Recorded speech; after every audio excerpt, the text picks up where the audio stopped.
You're listening to The Foundation of Wellness, a refreshing take on diet and lifestyle, with Jessica Dogert, a registered dietitian nutritionist, and Marisa Moon, a primal health coach. Hey everybody, it's me, Marisa Moon. I'm a certified primal health coach.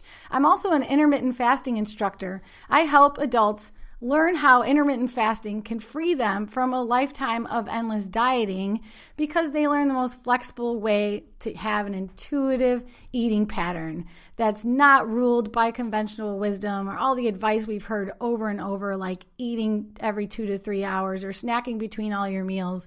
When you finally free yourself from the grips of your appetite, eat a wholesome diet, and practice intermittent fasting in a way that makes you feel really great, then you know you've struck gold, and I want to help you find it. You can start with my 4-step guide. It's 4 steps to successful intermittent fasting, and it's free for you along with my coaching videos, and you can always grab that at marisamoon.com/ifreedom.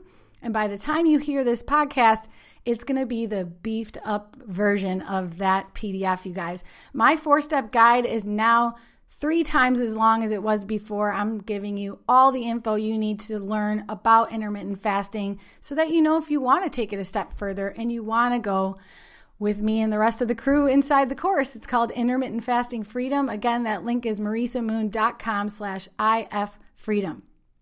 Now, today's guest, I invited on the show so that we can learn about type 2 diabetes, such an important topic that we have yet to discuss on the Foundation of Wellness. So today is the day. We're going to cover diabetes myths and the hidden dangers of carbohydrates, which is a huge lesson that can help someone on their path to actually reversing type 2 diabetes naturally, like our guest did, and just like she helps others do too.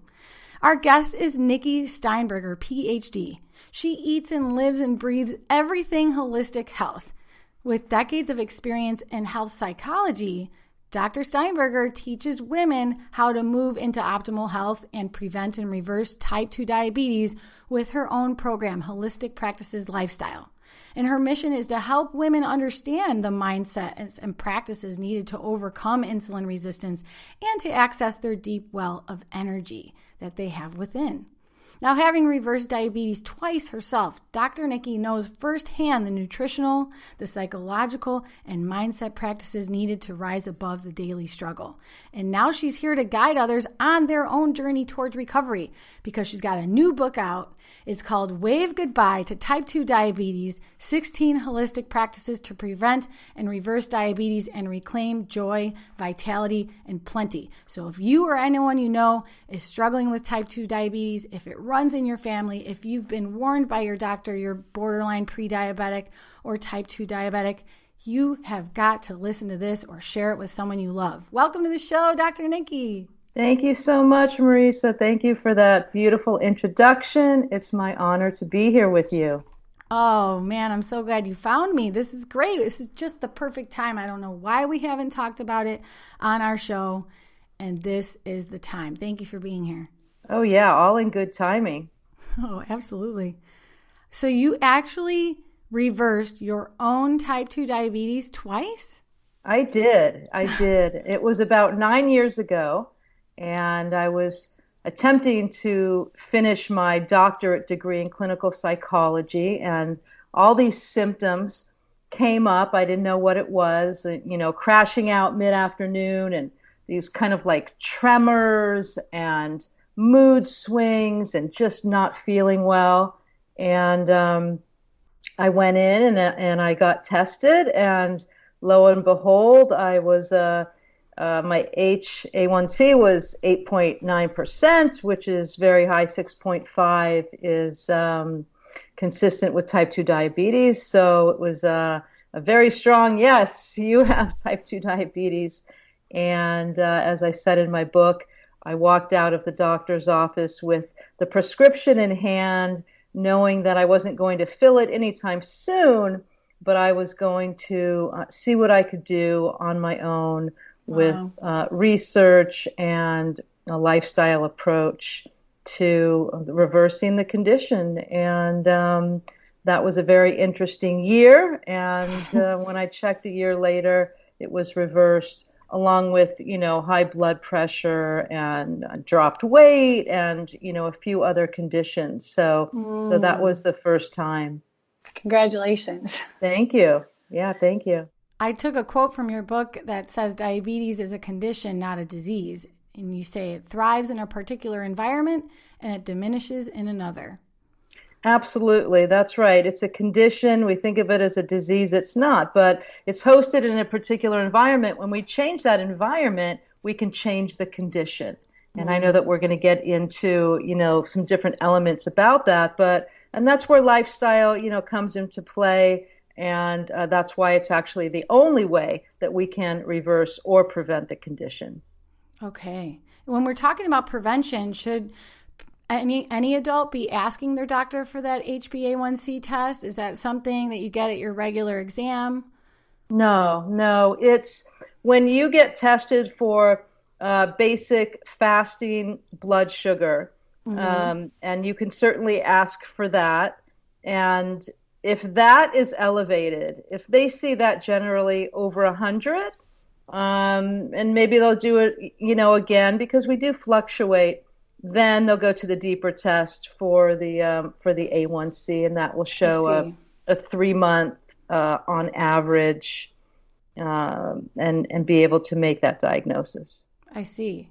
Now, I also am a fan of at-home blood glucose monitors, even as someone without prediabetes or diabetes. Do you feel like that's a reasonable way for someone to understand their own fasting blood glucose before medical intervention? Oh, absolutely. And, if you have any signs of fatigue, craving sugar, craving carbohydrates, crashing out midday, if you have diabetes, prediabetes in your family, you can certainly, pick up a glucometer and test yourself. And to take that a step deeper, you can test in the morning and see your fasting blood sugar. And what's really interesting is to see how certain foods are affecting your blood sugar, or certain meals. So, we used to think, test 2 hours after you eat, but it really isn't so significant anymore. What we want to do is test right before you eat. And then when you're done with your meal, test again. And what Dr. William Davis of Wheat Belly calls the no change rule. So we really want to see no change given a 15-point fluctuation, because we just fluctuate and the devices fluctuate as well. But we really want our food to not spike blood sugar, to not, raise insulin too much. So that's a really good way to determine what our food is doing. That's why I got one. I really wanted to know that. So cool. Thanks for the tips. Yeah. And actually, stress too. What's really interesting is sometimes you don't know when a stressor is coming, but stress and our response to stress raises our blood sugar significantly. There's been research done with people wearing a continuous monitor and seeing what happens. So yeah, these, stressors are not benign in our response to it. And to really see how much our blood sugar is raised, when we let ourselves engage in the chaos of stress. Wow. Yeah, most people don't think of that. And when you were describing the symptoms that might make someone curious about their own fasting blood glucose, it sounded like you were describing almost everyone today. I mean, who's not chronically stressed or fatigued, low on energy, moody, craving carbohydrates? I mean, it's far too common, and almost we look at it like it's normal because we think it's just life. We're stressed, we're busy, we're exhausted. Well, that's an excellent point, yes. And we're not really supposed to feel that way. We're not supposed to feel like crap. We don't have to. And yeah, I mean, I know for me, I thought that was it. This is just how it is. And day after day and week and month and year after year, I just don't feel that hot, right? But the potential that's available to raise our energy and not be fatigued is incredible. Once we get in there and raise our awareness and start making these shifts. Where do you think the motivation came from when you were in the doctor's office and you got your test results and he was prescribing you the medication and you decided to take it in your own hands? Fear. Because I have what I call a healthy aversion to chemical pharmaceuticals. It would be a very last step. And I'm not suggesting this for everybody, but it's what works for me. I really did not want to just jump into swallowing a chemical. And what generally happens with diabetes and many conditions and many illnesses is it becomes a lifelong way. We think we're brainwashed. The doctors say you need to be on this medication the rest of your life. Yeah. Blood pressure medication. That honestly freaks me out. I've just always been that way. So, and I've been studying, holistic health and nutrition and spirituality for decades. So it didn't take any arm twisting for me to decide to, explore what I could do on my own and with the help of others. Yeah, that's so important. You just took control. And it reminds me of this section from your book where you explain that you have incredible influence over the quality of life that you're living.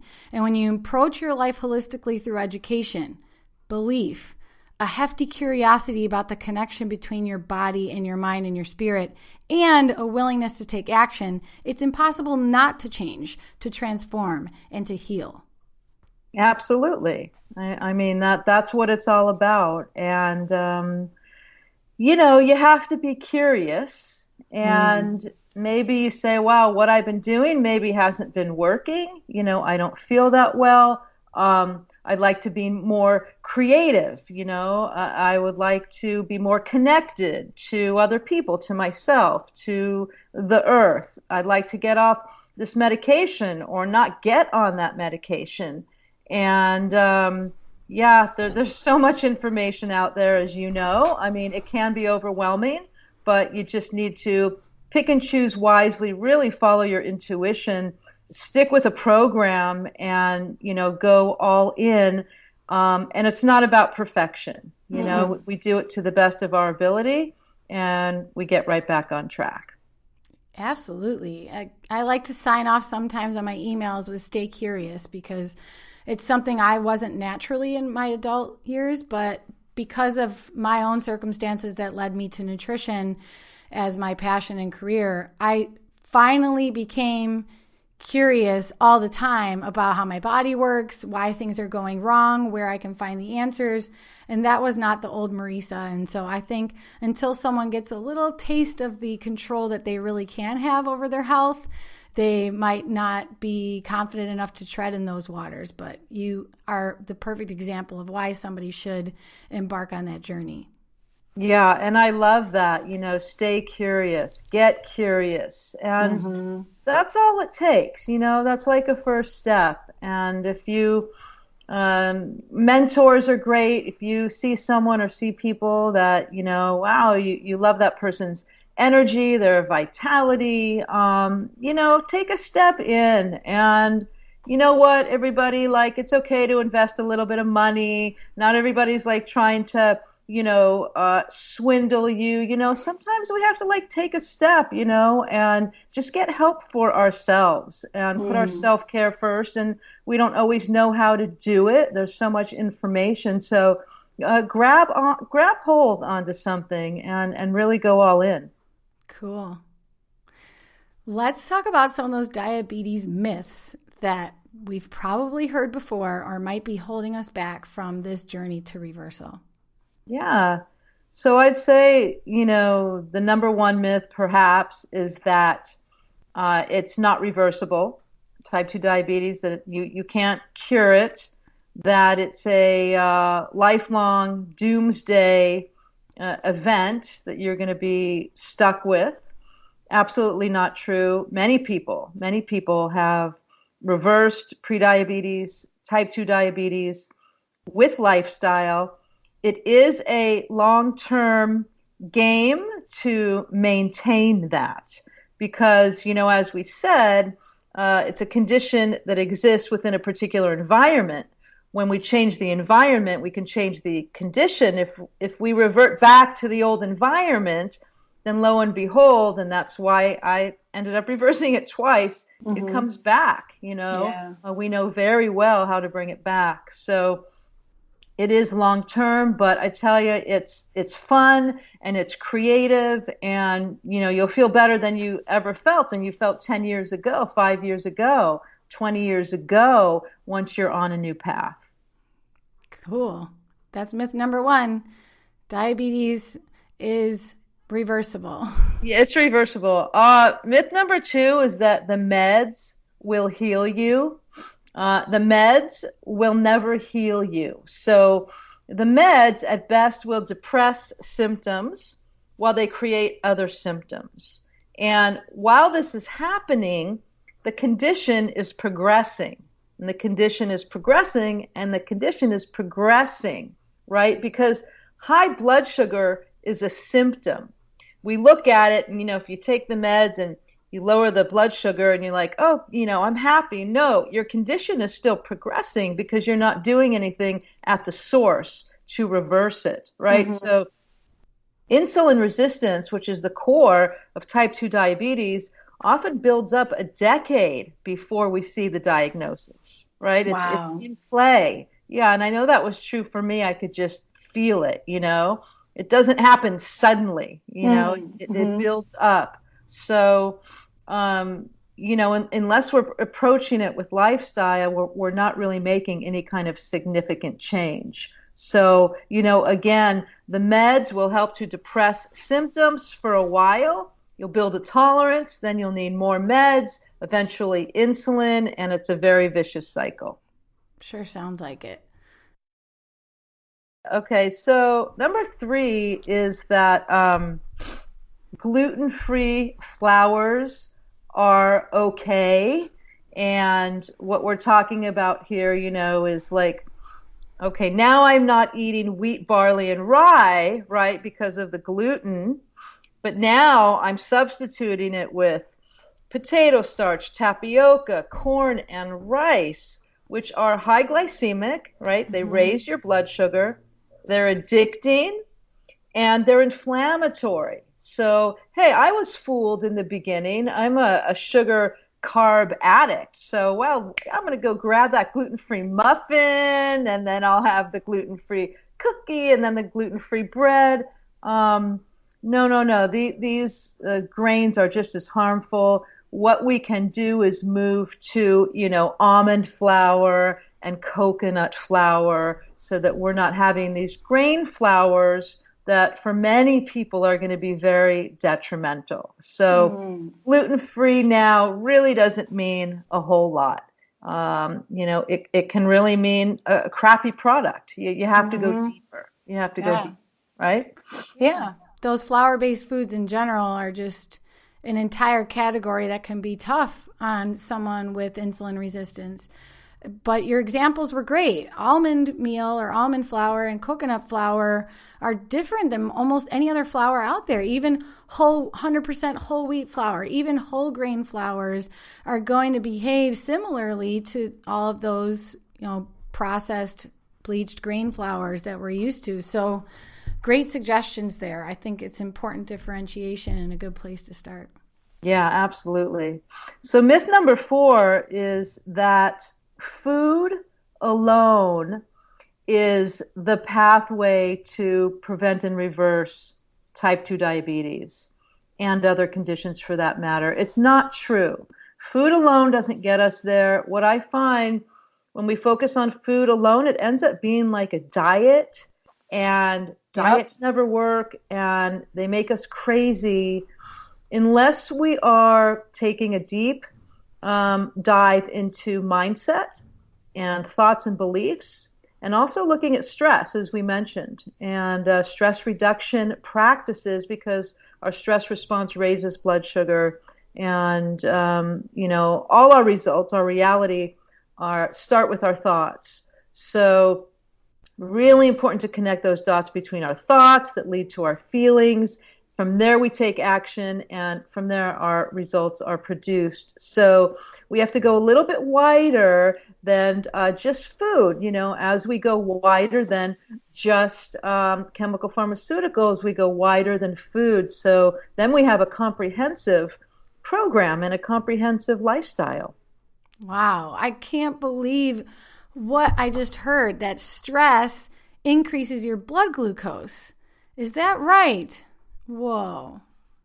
Okay, that is a big deal because a lot of us are stressed all the time. So that means even without eating that white bread or having dessert, your blood sugar can be higher. You can be requiring insulin production just by being stressed. That's right. And, there's two things we can do. We can reduce or eliminate the stressors, and sometimes that's impossible, but we can then manage our response to the stressors. And this is where stress reduction practices become our tool, right? And when we're meditating for a simple, 10, 15 minutes a day, it begins to open that parasympathetic nervous system. We begin to have this tool so that when a stressor arises, we have more spaciousness, more choice around how we're going to respond. It's not the stressor outside of ourselves that inherently raises blood sugar. Nothing outside of us can raise blood sugar. It's how we respond to it, right? And what goes on hormonally from there. Oh, for sure. I mean, in your book, you have 16 practices to help reverse type 2 diabetes. And some of them are about food and diet, and those are very powerful. But I love how you explained that if you don't know where to start, you don't have to do them all. You don't have to do these practices in any particular order. Just choose one and start with it. And you suggested they start with the morning ritual practice. I was surprised that that was something that you recommended, but now I'm seeing from the example you just gave that that might be a great place to start because it increases our stress tolerance throughout the day. Exactly. That's a great way to put it. And it puts us in the driver's seat of our day and therefore our life. It sets the tone rather than reacting to everything that comes our way. We are creating our reality first thing in the day. So it's a great place to start. Awesome.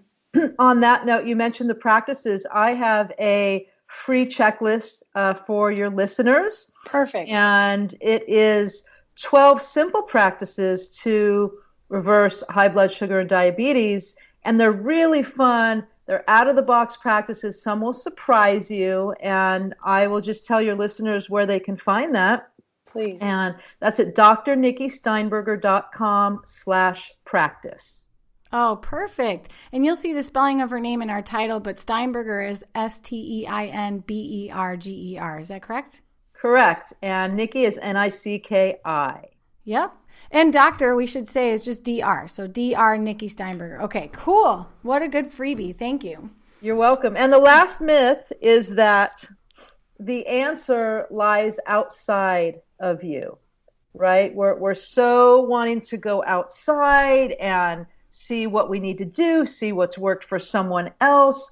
And while it's great to do your research, and I did say it's wonderful to have a mentor, a coach, or a group, something in your community, always know that your own healing is inside of you. Your own healing comes from your intuition. It comes from your practices, right? It comes from your own self-care. And we know so much more than we give ourselves credit for. So just to really know that you do have the inner resources inside of you. Nobody knows you and your healing better than you do.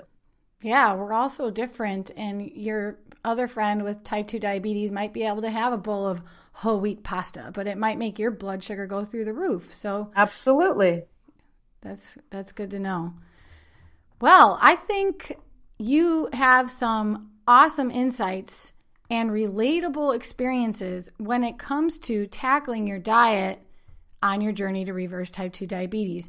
Why don't you see if that ropes in at all to your Hidden Dangers of Carbs topic, because I have a feeling they might. And I think a lot of people can relate. So let's go there. Yeah. When let's see, it was a few years ago, I had a stent put in my heart artery. And this is all related to the diabetes, to insulin resistance. We know that what creates plaque is not fat and cholesterol, it is sugar and refined carbohydrates.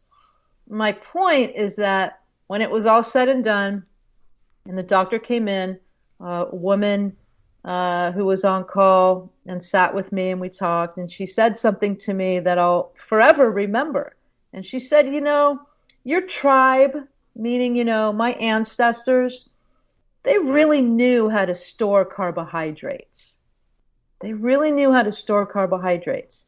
And, almost like you get this image of like a bear in a cave, Well, we don't really want to store carbohydrates today. We want to burn the carbohydrates. So if we're carbohydrate intolerant, meaning we don't tolerate them well, we're not burning them, we're not metabolizing them, right?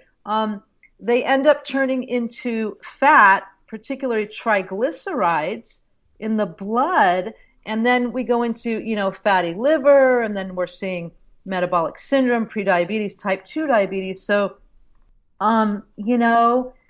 if you are feeling tired, and yes, we know a lot of people are, but particularly after eating carbohydrates, if you're crashing out, if you're craving sugar, you might be carbohydrate intolerant. And, it's like you said, your friend can eat a bowl of pasta and feel fine and have energy, no big deal. And you're like, what just hit me? I feel like crap, I don't feel good. That's a really good indication. I was vegetarian, as we talked about before the recording, for 38 years. I did eat some seafood and I did eat dairy, but I was predominantly vegetarian. And it took me decades to put the dots together that I was actually eating a high carbohydrate meal plan. Even if it wasn't junk food, even if it wasn't processed foods or the obvious, but when you're always avoiding, animal products, there's a lot of carbohydrates out there. And I was just, trying to fuel myself with a macronutrient that didn't provide fuel for me. It really took me down. So, again, insulin resistance can build up over a decade before we see the blood sugar numbers match up and before we get these diagnoses. So it's important just to know, first, how do you feel? How do you feel? And then, what do your labs say? What's your family history? And, kind of investigate what you're doing so you can make wise choices. Oh my gosh. Yeah. I mean, a lot of the things that you said, you might have brought up the first time a listener has ever even heard. Like the primal or ancestral sort of example is a great one because it circles back to something I saw in your book and I wanted to share. And it says, did you know that in primitive cultures, conditions like type 2 diabetes, heart disease, arthritis, cancer, and hypertension are rare? But when the same groups of people adopt a Western diet, particularly adding refined carbohydrates, within just one generation, those health conditions become rampant.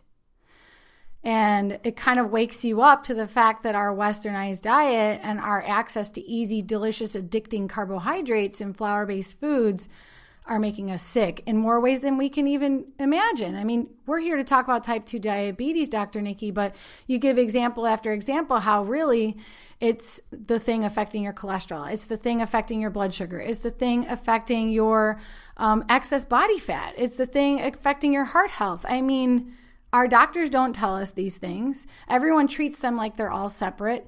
And here you are just thinking you have bad genes and that you're just destined to be on medications for the rest of your life, when if you kind of took a step back and realized how far you are from a whole foods diet or a complete diet, or how addicted you are to carbs and sweets, you got the solution, or most of it, 50% of it, 75% of it right there. I couldn't have said it better myself. And, then when you pair that with this high drive, fast paced, stress driven society, lack of sleep Yes. and lack of attention to our thoughts and our beliefs, then we're seeing, epidemics. And we have epidemics of obesity and type 2 diabetes and, fatty liver in children and cancer and Alzheimer's and arthritis. And, all the answers are right here, right in front of us. There's a saying, I don't know who said it. It only takes a moment to turn toward the sun. And I love that. And what it means is just take a step. Just take a step and then you're in it. You're like in it. You're so much closer, right, than we tend to think we are, because we go so big and we get so overwhelmed, but it's all right here. Oh my gosh. Clean out your pantries. Yes. Don't have that food tempting you in your house. Yeah. Yeah. I mean, you had to cut out foods that were a huge part of your life. In your book, you described even natural sodas you were really into. They were like fruit sweetened sodas that you were just obsessed with. And to get rid of those and then cut down your flour-based foods was just so big for you because you were addicted to them. Is that right? Absolutely. And those were the two main things at the time. And those fruit sweetened sodas, I thought they were healthy. They were loaded with fructose. They were high in sugar. And it was like, I'll share my food with you, but don't touch my soda. I paired it with meals. I had to have it with the meals. And I had to let go of that immediately. And the breads and all the flours, I cut down, like I would say 90%. And, that's what worked for me. Then sometimes what we do 5-10 years later doesn't work a second time. But, we have to find what works for us now. Wow. What was it like for you to cut out those foods? I mean, you must have been on a roller coaster. Like you think you got this thing and then all of a sudden you're like, you need your carbs and then you're at a party or you're in a bind or you didn't go to the grocery store. I mean, what were you eating to replace those foods? And what was it like to give them up? Yeah, it was tricky at times for sure. And, I got into it. I got more into what I was doing, thought of it as being on a mission in a sense. I got really into juicing at the time and raw foods. Like orange juice or what kind of juice? No, not orange juice. Not orange juice. Good point. So veggie juices, very little fruit, but like a good celery, cucumber base with leafy greens and maybe cilantro and lemon and ginger, and any variation. And that really worked for me, 9 years ago. It was a significant change. So I was walking hills, in the neighborhood where I lived, and I was juicing, eating a lot of veggies. And then I also upped my healthy fats, even though I wasn't as versed in it at the time, but I had the help of a superfood chef, and she's at ketolifestylechef.com, but she was, helping me eat more salmon and, raw nuts and just like getting my fats up there more. I was kind of more focused on the juicing and the raw foods at the time, and the combination with meditation and with walking hills really did the trick. And there were moments where it was like totally hard, if I'm face to face and I go to a potluck. Potlucks. I didn't know how to deal with potlucks, and still, it was funny. I went to a vegetarian potluck at the time, and when you're looking with new eyes through a new lens, and I'm looking at everything on the table, and it's complete carbohydrates. Everything. From rice to noodles to bread, and I'm looking at it, and I'm like, "There's nothing they're cheap. I don't. They're eat cheap this. To make. Yeah. I don't eat this, and I'm remembering the potluck now, looking around at everybody, and what I thought, vegetarians, like, you're so healthy, right? Just point blank. I'm looking around at everybody. There wasn't really a vibrancy, and there was a lot of excess weight, and I didn't feel like, wow, this is a really healthy group. And I don't mean to say weight like I don't think skinny people are just healthy, but there wasn't a glow. there wasn't a vibrancy, and there was so little that I could eat. So, my perspective on that has really changed. But the sodas completely had to go. I mean, that was just, fructose just goes right to the liver. It just even bypasses the blood and creates havoc in the liver. So there are alternatives. You can have a sparkling water and add fresh lemon. I mean, there are alternatives for everything. So yeah, it takes time. You don't just all of a sudden start loving club soda with lemon. But when you've gone long enough trying to quit that stuff and you really want something that's carbonated, it hits your tongue like that, you'd be surprised how much that can satisfy you in the long run. Absolutely. Your taste buds really change, I'm sure. I know you said that you still kind of consider yourself a carb addict, that you're just, on or off your game at the time. But I mean, you do lose some of the taste that you used to love, right? Like sometimes things are too sweet for you now, or is that not the case for you? It is, yeah. And, funny where I really feel that in my teeth, and my gums. And wow. I've had, again, insulin resistance, high blood sugar, metabolic syndrome. Like we're saying, it hits all areas. I mean, I've had heart disease, I've had gum disease, I lost a tooth. So I feel it when the sugar is right in my mouth, wow. And yeah. Again, that's another great example of how she looked inward. Her personal experience is really guiding her through the decisions that she makes, because that might not be everyone else's warning sign, that you're tipping your diet back into the carbs too much again. That's such a valuable insight, I think. Thanks for sharing that one. You're welcome. Well, if we could say anything else about the diet that you like for the women you guide to look at and start to adjust, is there anything else that you've left out that you think can be helpful for someone on this path? I think be gentle with yourself and really understand that it's not about going on a diet. It's a long-term lifestyle, fun and creative, food plan and set of practices. When you adopt a holistic practices lifestyle, like I coach women to get into and to move into optimal health, it's a game changer, and because there's no one size fits all, I can't say, well, do this or do that. It really depends on where you are on the spectrum of your life and your health.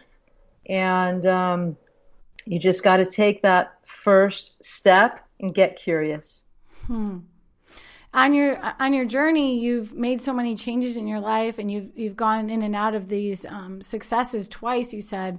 Is there anything about your biomarkers or with your health, your weight, your heart, anything that has improved on this journey that makes it such a big payoff for you?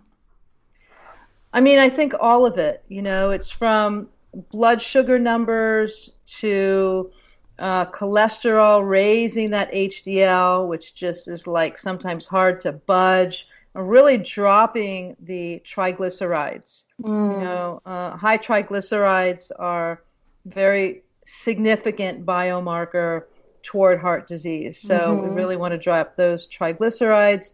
And, I'd say what I'm noticing the most right now is that I have energy. Yeah. I have more energy than I had 5 years ago, 10 years ago. I have more energy than people I know who are 10 and 20 years younger than me. So that's what I'm really excited about right now. And people keep coming to me with, I'm so exhausted. And so I am delving deeper into helping women lift that fatigue and really tap into their well of vitality. Oh my gosh, I'm sure you're helping so many people, because this is kind of something you need guidance with, a mentor, a program, a system, something really to guide you every step of the way, because it's a lifelong journey. It's not something you start on Monday and you're done with, for bikini season. This is really a lifestyle, and the values just compound when you start to understand why you're doing it and you start to recognize the patterns and the results and the consequences of the choices that you make, because it is a choice. We are constantly being reminded of that. Every time I read this part in your book that just made me totally relate, that you were like, sometimes I'm in denial and I want to like turn a blind eye reading a food package, or like if I'm at a restaurant or a party, I can't read the package because it's not in a package. And I'm like, please don't tell me it has this ingredient. Please don't tell me it's high in carbs. Please don't tell me there's a lot of sugar in here, because sometimes you just don't want to know. And you said it's easy to fool myself, especially at a gathering where foods are out of their suspicious packages in bowls. Sometimes I know the truth and I indulge anyway. I end up paying for it either with a bloated belly, inflamed gut, exhaustion, high blood sugar, a foggy mood, or an extreme crash of energy. And the point is, while we might not always eat properly, we can at least prevent ourselves from eating improperly by ignorance, by educating ourselves enough to not be fooled by clever marketing. It's a choice. You're choosing wisely, and we're not trying to be perfect here. Absolutely. It's a choice, and that's why we circle back always to mindset, to our thoughts and beliefs, and we do belief work and belief practice daily. Awesome. Well, if you guys want to grab those 12 simple practices to reverse high blood sugar and diabetes, grab it for yourself or send it to someone you love. It's at drnickisteinberger.com/practice. And you can find her book on Amazon. It's called Wave Goodbye to Type 2 Diabetes. And I'll put a link in the show notes there. And you can find her on Facebook at Dr. Nicki Steinberger. Anywhere else you want to lead people to find out more? Instagram, Dr. Nicki Steinberger. And those are two great places. And, I'm happy to offer, I do free consults. I give you an hour to drop into what's going on with you and give you some gems and, let you know how I might help you. So you can reach out to me anywhere. Oh, that's perfect. Okay, we'll put her contact info also in the show notes. You can always find those on our Spreaker homepage, and that's tinyurl.com/FOW home. And you can always reach out to us on Instagram and Facebook. We're the Foundation of Wellness Podcast. Thank you, Dr. Nicki Steinberger, for being here. It's such a pleasure, and this is an important conversation to have, and perfect timing. You're welcome. Thank you so much. I really appreciate it.